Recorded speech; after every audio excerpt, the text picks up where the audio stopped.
آج کی کہانی شیر اور خرگوش۔ ایک بار کا ذکر ہے کہ ایک جنگل میں ایک شیر رہتا تھا۔ وہ بہت طاقتور اور خونخوار تھا اور جنگل کے تمام جانور اس سے خوفزدہ رہتے تھے۔ شیر ہر روز کسی نہ کسی جانور کا شکار کر لیتا تھا جس سے جنگل کے تمام جانور پریشان تھے۔ ایک دن سب جانوروں نے مل کر مشورہ کیا کہ ہمیں کوئی ایسا طریقہ نکالنا چاہیے جس سے شیر ہم سب کو روز شکار نہ کرے۔ آخرکار انہوں نے شیر سے بات کرنے کا فیصلہ کیا۔ جانوروں کا ایک گروہ شیر کے پاس گیا اور کہا، اے شیر بادشاہ، ہم سب جانوروں نے سوچا ہے کہ اگر آپ ہر روز شکار کریں گے تو ہم سب ختم ہو جائیں گے۔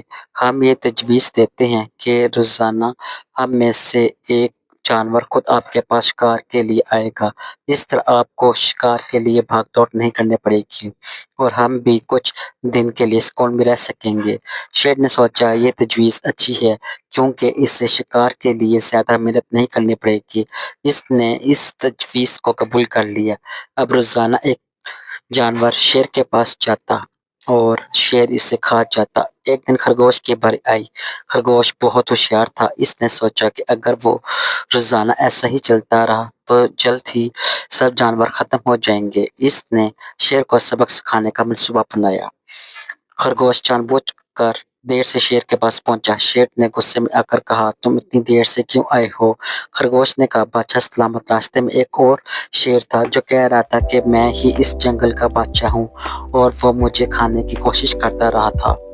شیر یہ سن کر غصے میں آ گیا اور بولا، کون ہے وہ شیر جو میری سلطنت میں میرا مقابلہ کر رہا ہے؟ مجھے لے چلو اس کے پاس۔ خرگوش نے شیر کو ایک گہرے کنویں کے پاس لے جا کر کہا، وہ شیر اسی کنویں کے اندر ہے۔ شیر نے کنویں میں جھانکا تو اسے اپنا عکس نظر آیا۔ اس سے لگا کہ یہ دوسرا شیر ہے اور غصے میں اس پر حملہ کر دیا۔ جیسے ہی اس نے چھلانگ لگائی وہ کنویں میں جا گرا اور ہمیشہ کے لیے ختم ہو گیا۔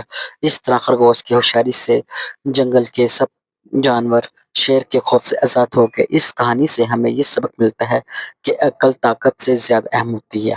کیسی رہی آپ کو آج کی کہانی؟